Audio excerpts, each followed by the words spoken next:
आज गायत्री परिवार के फलक को हम लोग देखते हैं तो अपने आप को हतप्रभ पाते हैं। ऐसी कोई जगह नहीं, ऐसा कोई स्थान नहीं, हर जाति में, हर वर्ग में, हर वर्ण में, हर स्थान में, हर भाषा में, हर प्रांत में, देश में, विदेश में, दुनिया के हर कोने में आपको गायत्री परिवार की उपस्थिति किसी न किसी रूप में देखने को मिलती है।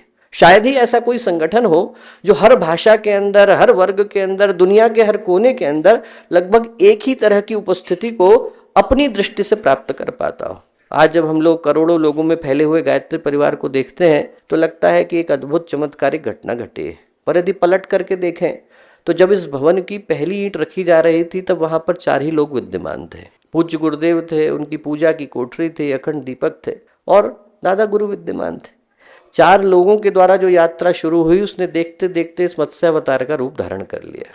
ऋग, यजु, अथर्व और साम जुड़े तो भारत की वैदिक परंपरा आ गई।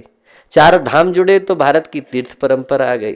4 पुरुषार्थ जुड़े तो भारत की सामाजिक व्यवस्था आ गई और 4 लोग जुड़े तो पूरा का पूरा गायत्री परिवार आ गया।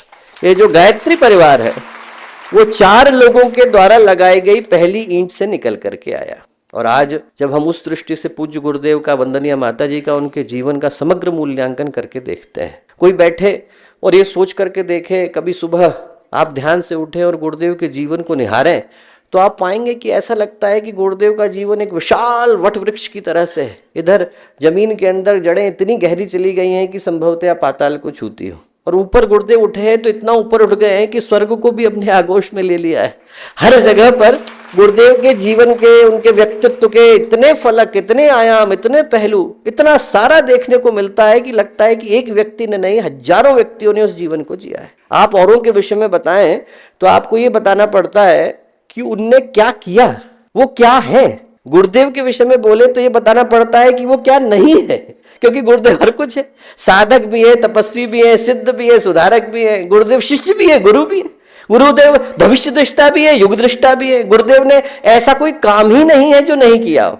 किसी का मन है कि यदि वो योग के विषय में पढ़ना चाहे पढ़ सकता है, किसी का मन है कि वो आयुर्वेद के विषय में पढ़ना चाहे पढ़ सकता है, घर में बहनों को ये चाहिए कि सब्जी कैसे उगाए पढ़ सकता है, आपको जानना है तुलसी के अंदर चमत्कारी गुण क्या है पढ़ सकता है। आप जिस विषय में जानना चाहें उस विषय में गुरुदेव ने लिखा, बोला, जीवन को जिया और करके दिखाया। ऐसा सौभाग्य बिरलों को प्राप्त हो पाता है।